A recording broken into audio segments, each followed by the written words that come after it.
always said this on my show. It feels to me like you have this relationship between the base of the party or the people in the country, and then there's the administration and the regime, or the Republican leadership.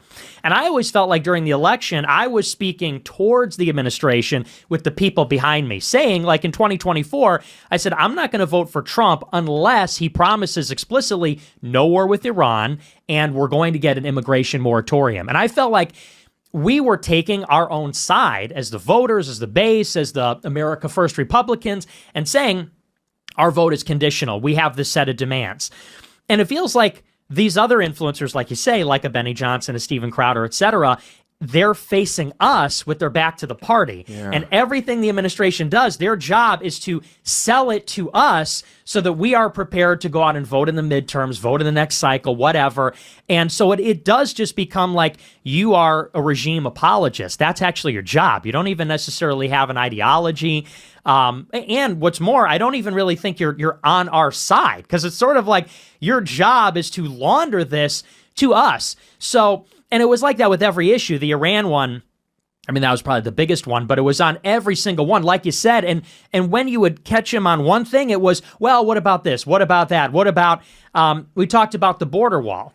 I said, well, the border wall was promised in 2016. Yeah. It's still not built. I think they constructed 50 miles of new wall in the first administration. There's no progress on it really in the second administration. He goes, well, it's more than the Democrats would have built. And he go, okay, but so is the goal for like Republicans to win, or is it for us to fix the country? Because it feels like we're a little bit confused here. So, and I said this on the lead up to the interview or the debate. I said he's really caught up in the partisanship, Republican, Democrat, and that's the element of it. And I think you're on the money when you say it's like Harry Sisson. Yeah. It's like, hey guys, this is Ricardo Diaz with The Patriotic Immigrant, and today we're going to be breaking down the most recent interview that Dave Smith had with Nick Fuentes. Dave Smith is a comedian, a podcaster, and a political commentator, right? He's a libertarian. He's a very smart guy. I've seen him on Rogan. That's where I first was introduced to him, on the Joe Rogan Experience. I thought he was very articulate, very smart. Maybe not as well versed as other people, but his ability to retain information and dates and events is remarkable. He's much smarter than others in that aspect. Nick Fuentes he's younger. He's in his early 20s, I want to say, mid-20s. Young guy, been around early though. At first I didn't like him, and as the years passed on, I understood why I needed to listen to him. Not listen to him, but hear what he says. Those are two different things. Again, he's a political commentator. He is more of a diehard Republican. He has very specific views on everything. A lot of them are inflammatory. But one of the things that he does is he uses the Constitution, right? Which we all do. He uses it to benefit his message, right? His First Amendment speech, to say whatever he wants. So he says words that I won't say. Not that I won't say it, I just won't say it publicly. I believe I have the right to, I just choose not to. Those are two distinguishing facts. I believe I have the right to say whatever words I want, and if you're offended by them, either give me a counter argument or walk away or don't listen, and that's fine, right? You don't have to listen to me, but I have the right to say whatever I want, and as long as it's not inciting violence and it's not in itself an act of crime, then it's fine. Not lying under oath, not committed perjury, not a bomb scare on an airplane, right? Those are just kind of the examples of when speech can get you in trouble, or like a call to arms, right? That's also considered inciting violence, right? Saying let's go hurt some people, whatever, and saying that I want to hurt people is one thing, but saying let's go hurt people, right? That's inciting violence. And there's nuances with words, so you got to be careful with them.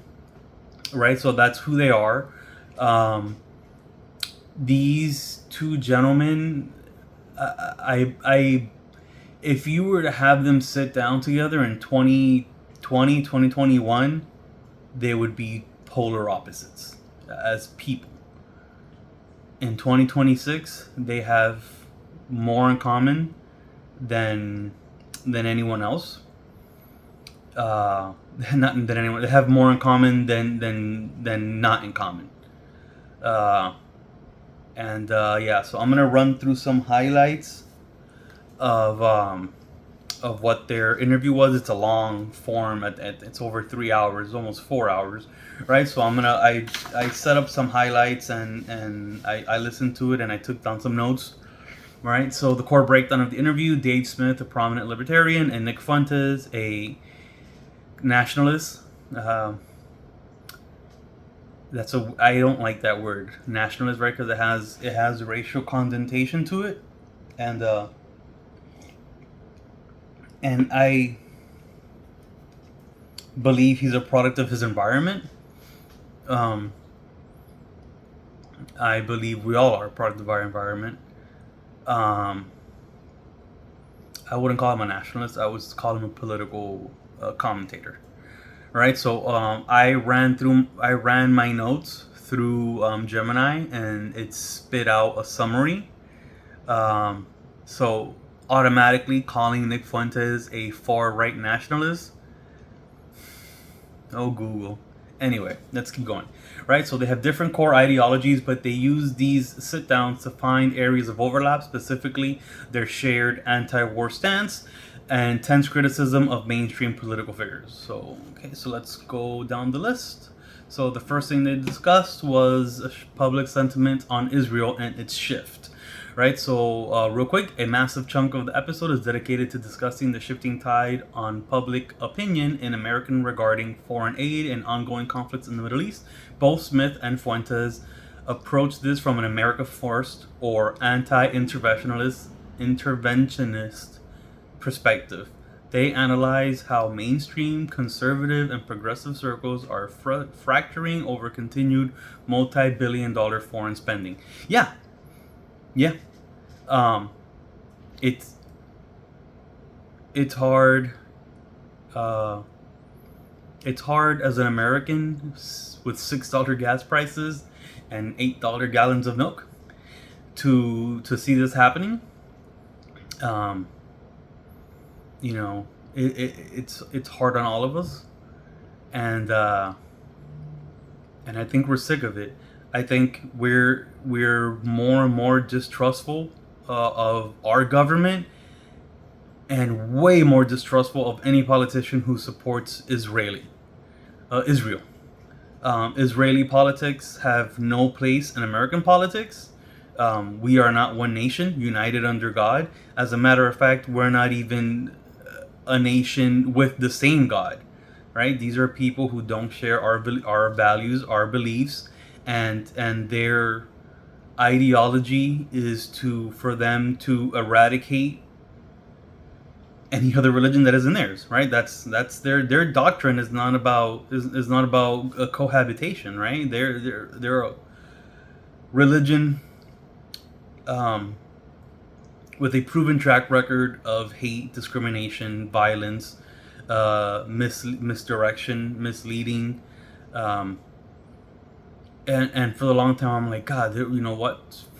Up until I really started paying attention, I remember going, what's wrong with Jewish people? Like, like I have no issues with them. I've had Jewish coworkers in the past. They all seem like normal people. And yeah, I don't have a problem with Jewish people. I have a problem with Israel and its involvement in our politics.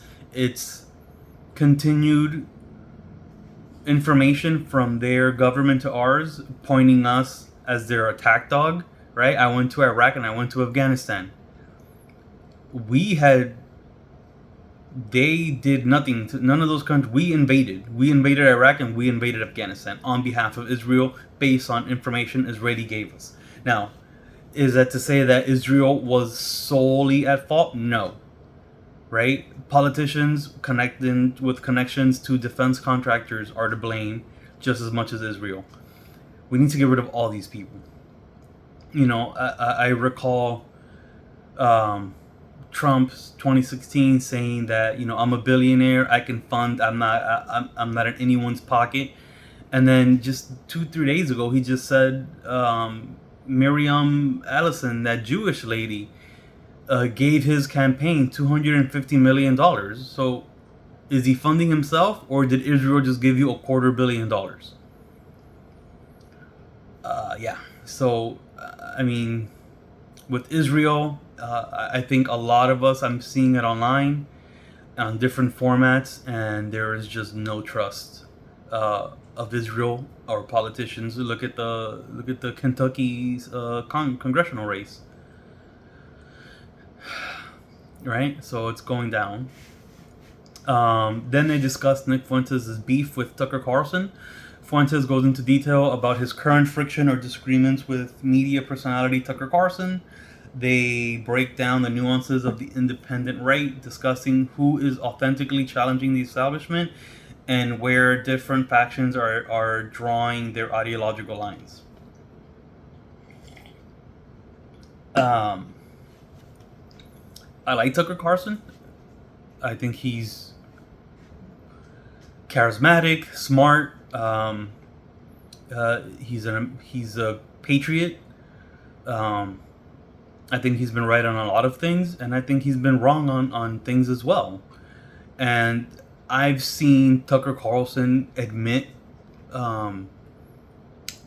being wrong on a few occasions, and that on air publicly, right? Like, he's like, I made a mistake. I said this, or I encouraged my viewers to support this person, and I was wrong. He didn't say we were wrong. He didn't say we were lied to. He said I was wrong, and then I gave you that information. That is a trait of a real man and a real leader. I wish I saw him run for political office. I know he won't, but if someone like him did, it would be so good for our nation, right? And then that right there opens up a conversation of who are the people that want to be in office? Is it the people that want the most change, or is it the people that want the most change in their pocket? All right, so yeah. Then they discussed Charlie Kirk and Turning Point USA's evolution after the assassination of Charlie Kirk. All right, they take a retrospective look at Charlie Kirk and the Turning Point USA. They track how Kirk's political points and political stance have shifted over the last several years, analyzing how mainstream conservative students movement have had to adopt a more populist, anti-establishment pressures from the young right-wing base. Yeah, the Republican Party has has evolved into anti-establishment, which is weird because it was always the Democrats. But I think both sides can agree that our government is way too big with too much oversight, and real American politicians would come together and start to dismantle some of these establishments. I think they should. I think we can vote in people with good intentions, and I think we can make this happen within our lifetime. All right, and then number 4, the last thing I talked about was Dave's perspective on Chud the Builder, internet drama that he had with Dan Bilzerian. I'm not going to comment on the Chad the Builder thing. He's a guy that runs around black neighborhoods yelling to black people, you're a chimp, stop chimping out. And then he did that. Someone engaged him, and they shot at each other. They both had guns. They both shot at each other. We have a right. And then the drama with that is that the internet drama with that is that they're comparing Chud the Builder's bond to people who have committed more violent crimes but got less bond, and then also pointing out that the people that got less bonds were black. I don't know. I didn't look it up. I didn't. Maybe Yeah, I don't know. It depends on the jurisdiction, depends on the judge, right? It's usually judge's discretion on how much the bond is. They have parameters that they operate in, and then it's ultimately on the judge's discretion. Um, Maybe he rubbed the judge. He rubbed the judge the wrong way. Maybe someone pointed out that this guy runs around purposely, and starting issues in black neighborhoods. So I don't know. So I won't comment more on that. The issues with Dan Bilzerian, I see him online saying a lot of things. Dan, um, I don't follow him much. I like a lot of the things he says, and I don't like a lot of the things he says. You can have strong opinions of Israel without going to an extremist point about violence and genocide, and we don't let just because they wish that upon us doesn't mean that we need to react in kind, right? As a Christian, you know, I think there's like a passage in the Bible where if you slap me on the wrong side of the face, I'll turn the cheek so you can slap the left. I'm not saying we should do that as a nation. I'm saying that because we're Christians, because we hold ourselves to a higher standard, we have harder choices to make, and and ultimately those harder choices make us better people. Um, so yeah, so hopefully this video. Yeah, I'm a little bit sleepy. It's got stuff going on. Hopefully you guys enjoyed the video. I am going to be posting a lot more current events, trying to stay relevant. I apologize for the lacklusterness. I have just a lot going on. But again, thank you guys so much. I've gotten a couple of followers. I've gotten like some engagement. So this is also really new to me, and I'm really happy to be doing this and doing these types of videos. And I hope my channel will keep growing, and I can do this more. Thank you.